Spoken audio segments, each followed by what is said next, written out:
So I'll be honest with you all. The idea for a video comparing Shrek and the Cat in the Hat came to me many years ago, while I was studying my BA at university. When I put it alongside other ideas for videos, including for ones covering films such as Jojo Rabbit and Frozen 2, it, to my surprise, was a more popular vote. And I started working on a video during my third year of uni. This ended up being postponed many times, and since 2022, ended up in development hell. But I decided to rewrite the script and re-record and re-edit the video, especially with the improved audio and editing of my recent videos. And now I'm bringing it to you. The Cat in the Hat was a film that I did not like growing up, especially as I found the titular cat too annoying and creepy, and the jokes unfunny. But as I've gotten older, I've met a lot of people who really like it, and while that's fine, it made me wonder, really? So eventually, I decided to go back and rewatch the film, just to see if it was any better. But honestly, it's as bad as I remember. But let's take a look at Shrek. Shrek has been an iconic movie and franchise for over 2 decades, with 2 good sequels. There was a significantly less good one in between, but we can disregard it. Hey, Shrek Forever After did. And there's another one coming out next year, but it's too early to voice a proper opinion. Anyway, after Shrek came out in 2001, many films tried to copy the film's formula, but although some films succeeded, more often than not, they simply failed to understand the context of the formula in Shrek, and it resulted in a number of terrible comedy films in the 2000s that featured excessive cultural references, pop songs, and childish attempts to make the film more appealing to adults. The Cat in the Hat is one of the worst films in this regard. The film in general is just awful, but it seems to be trying to copy Shrek's formula, though not having that many pop songs, while having more in common with it than simply this, including being a feature-length adaptation of a short story and starring Mike Myers. But while I currently have no plans to do a full video on why this film is a disaster, I think a lot of it can be summed up when talking about how Shrek does so many things better. So, let's get into these. For those who somehow don't know, The Cat in the Hat is based on a 61-page picture book written by the late Dr. Seuss. The book was a critical and financial success when it was published in 1957, and has become probably Seuss's most famous story. Something some of you may not know is that Shrek is based on a 30-page picture book written by the late William Steig. The book is not as famous as the film, and although I've only read the synopsis and not the book itself, I can still say it was turned into a great film. Both Shrek and The Cat in the Hat are based on short picture books, but while the former was turned into a great film that became the inaugural Best Animated Feature winner and even received a Best Adapted Screenplay nomination, as well as being added to the National Film Registry in 2020, the latter became an abysmal film that was lambasted by critics, flopped at the box office, and killed all future plans for live-action Seuss movies. But at least it's inspired some funny memes. In the case of Shrek, the story told is actually really intriguing, working as a piss-take of fairy tales and Disney movies, and almost every scene and character is integral to the story, with the exception of the Hallelujah song sequence, which isn't even really making fun of the misunderstanding bit, but when the rest of the story works so well, it's not such a big deal.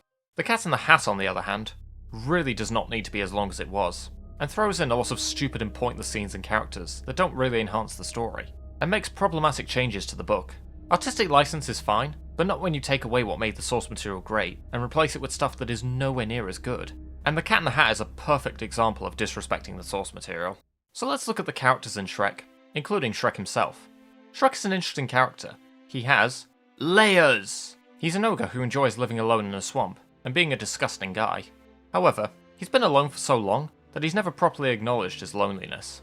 Shrek's arc of acknowledging the downsides to life and his insecurities, learning his own flaws, and learning to love both romantically and platonically, are achieved through the actions of Donkey, Fiona, and Farquaad. So Shrek is a character a lot of us can identify with, and overall, a likeable, intriguing protagonist. Donkey serves as the comic relief side character, but he also serves importance in the film's narrative. He helps Shrek get to Duloc, and it's him who Shrek opens up to about how everyone judges him without knowing him, which Donkey hasn't done. And this makes Shrek realise that someone does care about him. Shrek initially disliked Donkey, but has come to accept him as a friend, and realises he may be a good person himself. Fiona is also integral to the story, as her being locked in a tower is the quest Farquaad sends Shrek on, so that Shrek can get rid of all the fairy tale creatures in his swamp. But through getting to know her, Shrek learns to love someone, and she also finds love in him, which makes Shrek acknowledge even more appreciation of himself. Plus, she hears Shrek opening up to Donkey, and this makes her realise that she may have been too judgmental herself, which only furthers the point about Donkey's importance in the story. And Farquaad is obviously integral to the story, because without him, Shrek never would have gone on the quest in the first place. Plus he does generate some good laughs. Although, the jokes about his height are not so funny. They get thin very quickly, but they also kind of contradict the message about not judging people based on appearances, in an otherwise really well executed message. Then we have the Cat in the Hat. The characters are so unlikable, and they really contradict the more simple, interesting characters of the book. In the book and 1971 TV special, the cat was kind, caring, funny, and although a bit of a nuisance, he was never a legitimate threat, and he knew when enough was enough. In the film, he's annoying, creepy, mean, sadistic, crude, and perverted, and he causes havoc beyond what the book counterpart did. He gets the kids to sign a contract agreeing that nothing bad will happen, and yet, loads of bad stuff happens. But he's not the only awfully written character in this movie. Conrad and Sally are also terribly written characters, who completely contradict the book's message, this being that sometimes a little bit of rule breaking is okay as long as it doesn't go too far. Dr. Seuss got this across well, because the kids were normal kids. However, as Nostalgia Critic has similarly mentioned, Conrad is already a messy troublemaker, and Sally is a hypocritical, self-obsessed control freak, which makes the message confused. What's more, Sally has a plotline about no one liking her for obvious reasons, and at one point, we see that her friends had a party and didn't invite her. The film dwells on this for a moment, to make it look like she'll reconcile with her friends, but it goes nowhere. And then we have Sally being the Peppa Pig narrator in the next scene by stating the obvious. Can't believe it wasn't invited to that party. The mother is a thinly written character as well. Her quote-unquote argument with Conrad feels too mean-spirited from both of them, especially since there's not enough build-up for such harsh words to come from them. In addition, Larry, a character who wasn't even in the original books, has a story thread in this film. But there is actually no reason for him to be in the story. His presence has absolutely no impact, and he's such a weak villain. 90% of his dialogue is him laughing evilly and bragging about his scheme. If you were to take a shot every single time a character mentioned military school in this film, you'd probably be passed out on the floor. But what's a good character without a good performance? For this one, I'm going to be going with line delivery, because the acting in Shrek doesn't involve facial expression or body language, and thus I couldn't compare the two films in this regard. But one of the things that makes Shrek so good is the vocal performances. Talk about getting the best people to voice these characters. Mike Myers was clearly very passionate about this film, to the point where he re-recorded all his dialogue with a Scottish accent, and it very much improved the film. Eddie Murphy, Cameron Diaz, and John Lithgow are all perfectly cast as well, and they can make the simplest lines hilarious in their delivery and timing. Why are you following me? Where do, I sleep? Outside! Now kiss me! These lines aren't funny on paper, but the way the actors deliver the lines is what makes them hilarious. But these actors also nail the more serious line deliveries. The emotional beats are carried very well through the more serious interactions between Myers, Murphy, and Diaz, while Lithgow is almost entirely in the comedic department, but also hilarious nonetheless. Then we have the Cat in the Hat. My god, are these performances terrible. These performances are contenders for the least interested performances I've ever seen in a film. Mike Myers had to be legally forced to do this film, and that really shows in his vocal performance, putting on an incredibly annoying voice, and always sounding like he's out of breath. He certainly did not put the same passion into this project as he did with Shrek. The other performances are terrible as well. While it is partly on the writers for not giving enough build-up to the serious conflicts the film tries to present, the actors also deliver it horribly.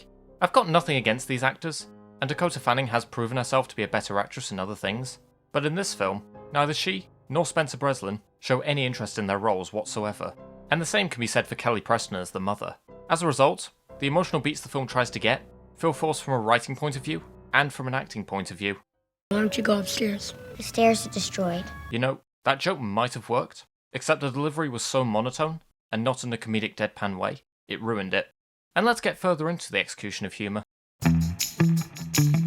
So something a lot of kids' movies have, to keep the parents engaged too, is adult-orientated humour. And I'm perfectly okay with kids' movies sliding a few adult jokes into their films, if they're subtle. Shrek features a lot of adult jokes, but it manages to keep them subtle so that kids won't pick up on or question them, and the majority of them are quite funny. The It's a Small World-esque puppet show outside Duloc is quite funny, and the lyrics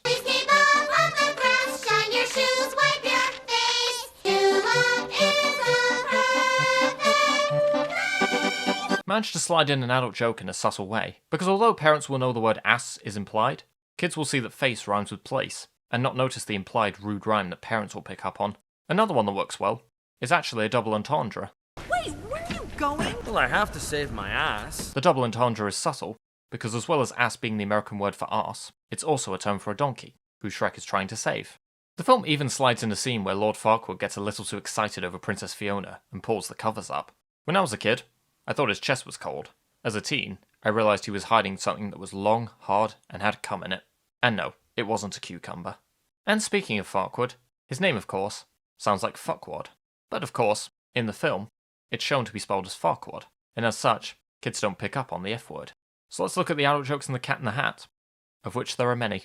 Who is this? Oh. That's my mom. Awkward. Yeah. Yeah, I think a kid could figure out that that's a little more than amazement.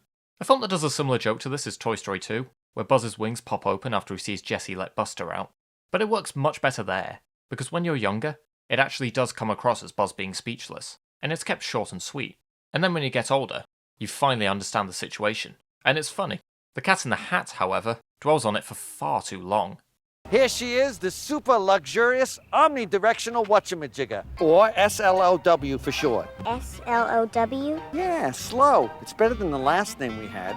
Super hydraulic instantaneous transporter. Oh, you mean... No! Quick to the slow! Again, a kid can figure that out. Given that SLOW is an abbreviation for super luxurious omnipotent whatchamajigger, and the film makes that clear, I think a kid can very easily take the first letter from each word of super hydraulic instantaneous transporter and spell shit. Madagascar did a similar joke to this, but it was much more subtle there, because although Marty says, "Oh, sugar honey iced tea," there's no implication for a kid to take the first letter of each word. If you want to make a kids movie and slide some adult jokes in for the adults watching it with them, remember to stick to the 3 S's: short, sweet, subtle. But if you want your execution to end up like The Cat in the Hat, go with the other 3 S's: slow, sickening, shit. Something else Shrek does well is the use of burps and farts. And that sounds weird, but they're used to establish the disgusting nature of ogres, whether it be Shrek farting in the pond or burping to light a fire. You also have a scene where Donkey calls out Shrek for burping in front of Fiona, only for Fiona to do the same thing. Shrek and Donkey look at each other as if they weren't expecting it from a princess, which more or less represents how Fiona works as a parody of Disney princesses, while rejecting the stereotypes that can be found in many of them. So, as weird as it sounds, burps and farts have context in Shrek, at least for the most part in these 3 films. Not you, Shrek the Turd. And I cannot say the same about The Cat in the Hat. There is so much toilet humour in this film, and none of it is funny. There's burping and farting, and also piss jokes. The cat literally mentions about how the fish drinks where he pees. And there's more. I knew that milk would come back to haunt me.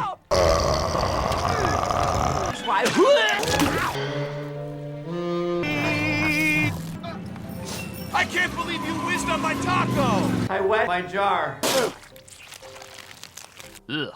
And there's also this joke. Let's take a look under the hood. Where's my jack? Sorry. Oh yeah, stereotypes. This film has several. And the stereotype is pretty much always the punchline. Did you ever notice how The Cat in the Hat has a lot of stereotypes? That's the joke. Yep, this film has the same problems as a lot of modern Family Guy, taking certain stereotypes and making them the punchline of the joke. Stereotypes do not equal humour. And that might sound weird when you consider shows like The Simpsons, South Park and The Inbetweeners, which feature a lot of stereotypical characters, but they don't usually make the stereotype the punchline of the joke, whereas this film pretty much does.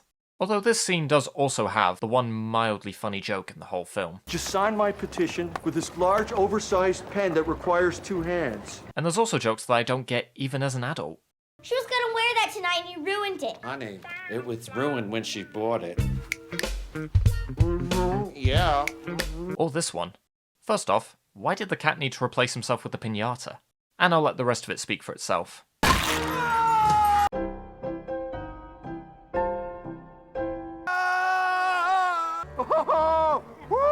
I straight up don't get these jokes.